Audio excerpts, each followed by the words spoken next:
Hello guys, I am दर्शन. ज्ञानदर्शन चॅनलमध्ये आपलं हार्दिक स्वागत.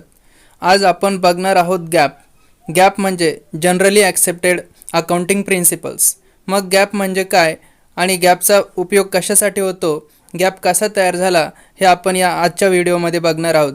त्या अगोदर व्हिडिओला लाईक करा, शेअर करा, कमेंट करा आणि ज्ञानदर्शन चॅनलला सबस्क्राईब करा. हा व्हिडिओ संपूर्ण बघा. चला सुरू करूया आजचा video.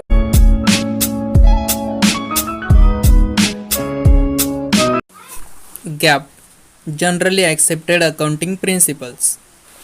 Generally accepted accounting principles refer to a common set of accepted accounting principles, standards, and procedures that business reporting entity must follow when it prepares and presents its financial statements. म्हणजे एखाद्या बिझनेसला किंवा एखाद्या कंपनीला त्यांचं financial statement तयार करायचं असेल किंवा प्रेझेंट करायचं असेल तर तेव्हा त्यांना काही अकाउंटिंगचे रूल्स आणि रेग्युलेशन्स वापरावे लागतात. ते अकाउंटिंगचे रूल्स आणि रेग्युलेशन्स या गॅप ह्या कन्सेप्टमध्ये असतात. मग गॅपमध्ये काय असतं? अकाउंटिंग प्रिन्सिपल्स असतात, स्टँडर्ड्स असतात, प्रोसिजर असते. मग प्रत्येक वेळेस एखाद्या बिझनेसला किंवा कंपनीला फायनान्शियल स्टेटमेंट तयार करताना या गॅपमधले सगळे अकाउंटिंग स्टँडर्ड, प्रिन्सिपल्स आणि प्रोसिजर हे फॉलो करावे लागते. Gap is a combination of authoritative standards and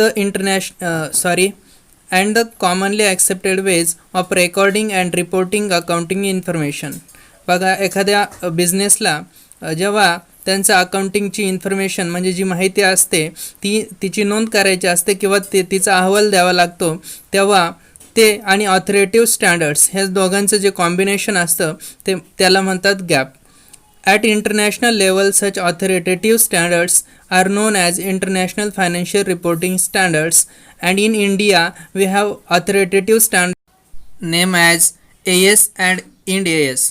म्हणजे जेव्हा ग्लोबली विचार केला जातो तेव्हा जो गॅपमध्ये जी कन्सेप्ट असते तिला म्हणतात इंटरनॅशनल फायनान्शियल रिपोर्टिंग स्टँडर्ड्स.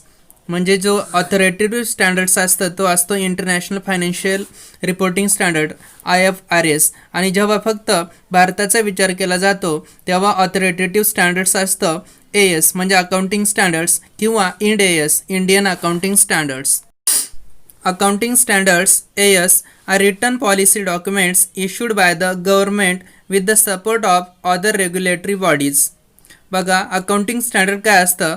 ते एक रिटर्न पॉलिसी डॉक्युमेंट्स असतं आणि ते गव्हर्नमेंटने इश्यू केलेलं असतात with the support of the regulatory bodies. ज्या रेग्युलेटरी बॉडीज असतात त्यांच्या सपोर्टने गव्हर्नमेंट अकाउंटिंग स्टँडर्ड इश्यू करत असतं.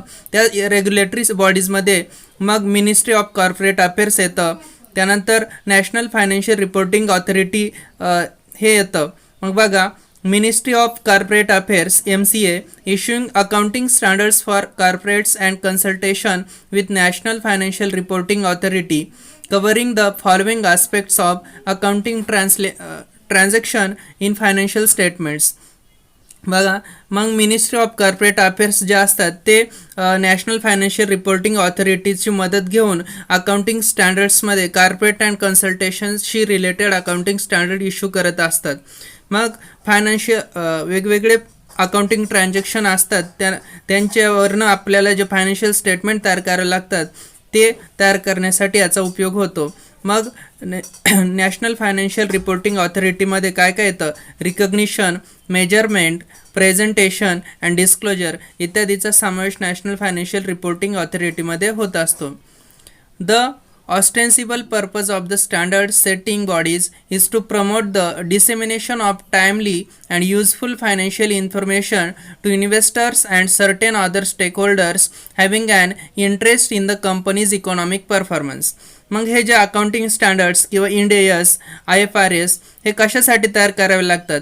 तर एखाद्या इन्व्हेस्टरला त्या कंपनीमध्ये इन्व्हेस्टमेंट करायची असेल किंवा एखाद्या होल्डर्सला शेअर घ्यायचे असतील तर तेव्हा त्या कंपनीवर त्याचा विश्वास पटायला व्हावा म्हणून तो त्या कंपनीचं पूर्ण अकाउंटिंग स्टेटमेंट बघत असतो, फायनान्शियल स्टेटमेंट बघत असतो आणि त्याच्यावरनं तो त्या कंपनीवर विश्वास ठेवू शकतो. म्हणून कंपनीत त्याचं इन्व्हेस्टमेंट ठेवण्यासाठी तो हे अकाउंटिंगचे स्टेटमेंट बघत असतो, फायनान्शियल स्टेटमेंट बघत असतो. मग ते फायनान्शियल स्टेटमेंट हे खरे असायला हवे, त्याच्यासाठी अकाउंटिंग स्टँडर्ड अंमलात आणले जाते. मग त्या कंपनीची इकॉनॉमिक परफॉर्मन्स, तो इन्व्हेस्टर त्या कंपनीमध्ये इन्व्हेस्टमेंट करू शकतो किंवा एखादा शेअरहोल्डर शेअर खरेदी करू शकतो. त्यानंतर accounting standards reduce the accounting alternatives in the preparation of financial statements within the bounds of rationality. मग अकाउंटिंग स्टँडर्ड कशासाठी उपयोगी पडतात, तर जेव्हा आपल्याला अकाउंटिंग करायचं असतं तेव्हा वेगवेगळ्या पद्धती आपण वापरू शकतो, पण त्या वेगवेगळ्या पद्धतीमुळे प्रत्येकाला त्यामध्ये नक्की काय आहे हे ओळखणं थोडं अवघड जातं. त्याच्यामुळे सगळ्यांची पद्धती एकच असायला हवी, त्याच्यासाठी हे अकाउंटिंग स्टँडर्ड हे आणले जातात. बघा, समजा पूर्वीच्या काळात बघा मुनीम जे असायचे, मग प्रत्येक मुनीमजीकडे त्या एखाद्या बिझनेसचा व्यवहार सांभाळायला दिला जात असे.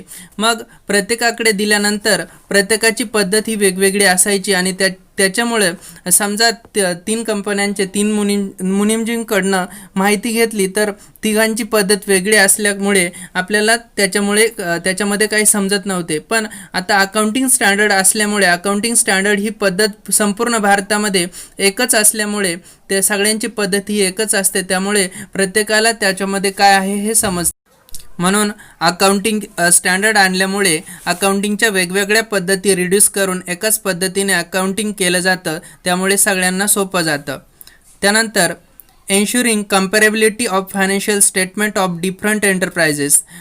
वेगवेगळ्या एंटरप्राइजेसचं, वेगवेगळ्या बिझनेसची कम्पॅरिझन करण्यासाठी फायनान्शियल जे स्टेटमेंट असतं त्याच्यावरनं कम्पॅरिझन करणं हे अकाउंटिंग स्टँडर्डमुळे आपल्याला सोपं जातं. I hope gap he concept आपल्याला समजली असेल. अशाच नवनवीन एज्युकेशनल व्हिडिओसाठी ज्ञानदर्शन चॅनलला सबस्क्राईब करा आणि हा व्हिडिओ दुसऱ्यांना पाठवा.